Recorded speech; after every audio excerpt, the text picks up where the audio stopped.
બજારમાંથી ઘી લેતા પહેલા સાવધાન. સુરતના પલસાણામાંથી ઝડપાયું શંકાસ્પદ ઘી. જોડવાની ફેક્ટરીમાંથી ઘીનો જથ્થો જપ્ત કરાયો. પલસાણા પોલીસે દરોડા પાડી 14 લાખનો ઘીનો જથ્થો પકડ્યો.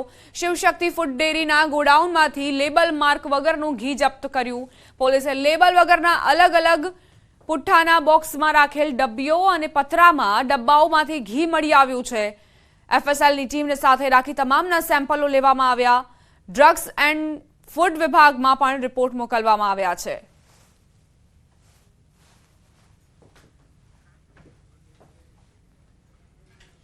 બનાસકાંઠાના વાવના દીપાસરામાંથી આંતરરાષ્ટ્રીય કોલ સેન્ટર ઝડપાયું છે. મકાન ભાડે રાખી 17 શખ્સો કોલ સેન્ટર ચલાવતા હતા. સોલારની કામગીરી કરતા હોવાનું બહાર આવ્યું. સોલારની કામગીરી કરતા હોવાનું બહાનું કરી વૈભવી મકાન ભાડે રાખી કોલ સેન્ટર ચલાવતા હતા.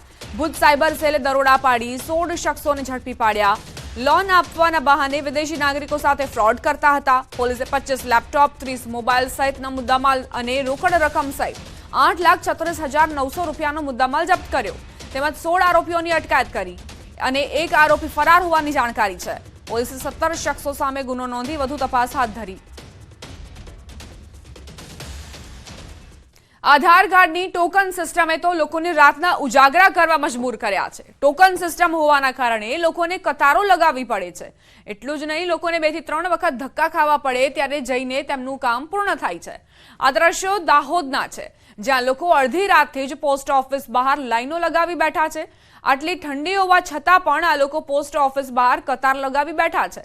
તેની પાછળનું કારણ એક જ છે. નવા આધાર કાર્ડ માટે ટોકન સિસ્ટમ હોવાથી લોકોને મુશ્કેલી વેઠવી પડી રહી છે. નવા આધાર કાર્ડ માટે જિલ્લામાં માત્ર લીમખેડા અને દાહોદ સેન્ટર હોવાથી લોકોને હાલાકી પડી રહી છે. આ તરફ એક દિવસમાં ફક્ત 50 જ ટોકન મળતા હોવાથી લોકો વારંવાર પોસ્ટ ઓફિસના ધક્કા ખાય છે. 2-3 મશીન ચાલુ કરાવો તો આ બધા ઘણા જિલ્લા છે.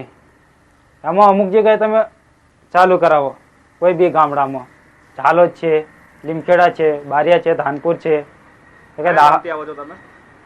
બૈણા કુવા. કેટલું દૂર આવે છે દાહોદથી? દાહોદથી બહુ દૂર પડે છે. બારિયાથી અહીં આવવું પડે છે દાહોદ.